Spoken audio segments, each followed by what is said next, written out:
Hello everyone! So we are talking about today why 2020 needs to be the year that you start an email list.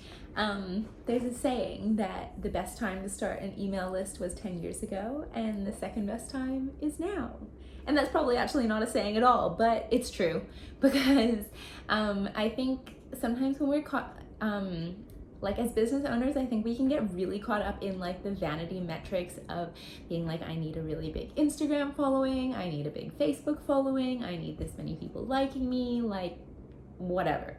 But yes, those numbers, while it is nice to have a big following, it's not really about the number of people you have. It's like how many of them can you really convert into customers. But aside from that, we need to be building an email list because basically Instagram and like Facebook and all those other websites, we don't control them. Like they could disappear tomorrow. Like imagine if you'd built your whole business using Instagram as your only marketing strategy and then like tomorrow it just disappeared. It was gone. All your clients are gone. You can't contact them. You have no details. Like just imagine it for a second. How would you feel? Like pretty terrifying. Which is why we cannot build a business on borrowed land. Like we need to be starting an email list because your email list, while it's like nobody else knows that number but you, it's like you have a direct line to the people who have said they want to hear from you, which is invaluable. And in people's inbox is an amazing way to build your relationship. In marketing, there's like a concept called like jab, jab, jab, right hook. And basically it's talking about like how we need to be serving people with value before asking for the sale. And so basically we need to be like serving them, and then be like, oh yeah, I have a product that will help you solve that problem. And you can be doing this on Instagram as well, but people have a higher open rate. I don't know if, no, that's not right. But people are more likely to engage with something in their inbox because it's more like personal to them. Because think about how much more of an investment someone has to make to open an email from you than they do to just have to like a post. Like to get onto your email list, first they had to opt in some way and say that they were interested in hearing something that you had to say.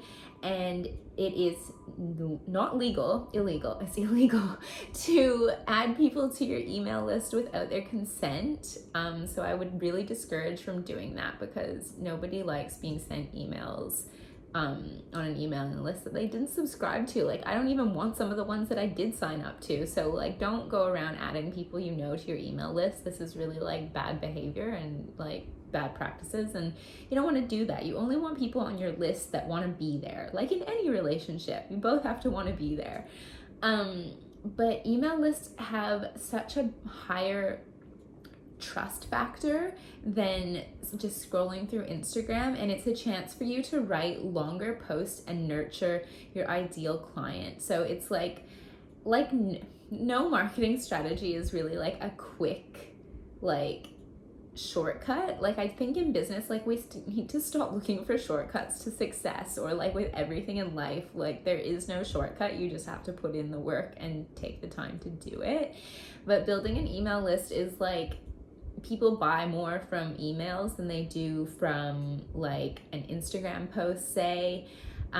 It's really a chance for you to like nurture someone over time, and you have a higher chance of getting seen in their inbox than you do like on Instagram when maybe they're just looking for entertainment. Whereas like you can write out longer copy in an email that's going to be better at converting people. Whereas like sometimes you're just on Instagram to have fun. Like you're not necessarily there to be purchasing something, and depending what your offer is, it's not always like the right place to be trying to convert people for purchases from. So I would say, I mean, the thing that I feel like once people realize the power of your email list and the power that it has to like really build that know, like, trust factor with your clients, which you're always trying to build because people will buy from someone they trust, like you'll always wish that you started your email list previously. So what are some ways that you can get people onto your email list? Well, the most common way is through like some kind of incentive, like you give them something and then you get their email. So this could be like a freebie or a lead magnet, so some kind of like document where it's like, could be a PDF, it could be like a cheat sheet, it could be like a short mini course video that's like 10 minutes or something. So you have to think of your ideal client and like what is the problem that you could solve for them, and like what's like a quick win way you could do it, because like people aren't going to sign up to something that's like, oh, take this 2 hour long like mini course and then you'll learn how to do whatever. That's not really going to work for freebie. It needs to be something that people can understand quickly, like what it is, and it gives them a quick win, and then everyone is happy, because we are in an instant gratification society and we like things to go quickly. So you're going to be showing that as many places as you possibly can. Like it's going to be like a pop-up on your website, it's going to be maybe like a top bar, it's maybe going to be like I would put it in all of your blog posts, like at the end of it I would just include it there. Like always be giving people a next step to go on their journey with you, to get like a little bit further down the funnel. I would even promote it like on my Instagram or something, or on my Facebook page, or like I wouldn't be obnoxious with it, but I would be like, I think sometimes we have this tendency to not tell people about something we have to offer because we're scared to annoy people, and you're not going to annoy them. Most of the time people don't see half of the things you post, so you can really quite easily be like, in your Instagram post, maybe like say it once a week, be like, oh, the link is in my bio if you want to get like the cheat sheet to do XYZ. So that's one way that I'd be promoting it, just like in blog posts, pop up on your website, like in Instagram. And then after that, I would create a Pinterest graphic that is leading people to where they can, the landing page where they can sign up. A landing page is basically a separate page from your home page, and it's really just designed to convert people with like one thing. Like there's only one thing you want them to do on there, and in this case it's you want them to put their email in. So basically you're going to have a header that explains what it is, maybe like a subheader, a spot to put their email, and then under that you can explain a little bit about like what it is and who you are and what you do. So I would be creating some kind of like a Pinterest graphic leading to that landing page. If you're versed in like Facebook advertising, this is what I would use my Facebook ad spend on, especially in the beginning. If you're starting out, like it's not a good idea just to be like boosting posts or like boosting Instagram posts, because it's really just throwing your money in the drain. Like it's not worth the money that you're gonna put into it. Like if you're gonna be doing, I wouldn't really suggest boosting Instagram posts, especially in the beginning. It's not usually worth it. It doesn't really get you anything except maybe a couple more likes, and it's like rare for those to convert into like followers. So I would say I would be learning my way around like the Facebook ads manager, and I would just be linking to my freebie there, because that's like actually, and then you can post it to Instagram through that. I don't think just boosting posts from Instagram is a very effective targeted way of doing it. And like I know Facebook advertising is a little bit more confusing, but I'm just giving this as like an option if you're looking for a next way to be doing it.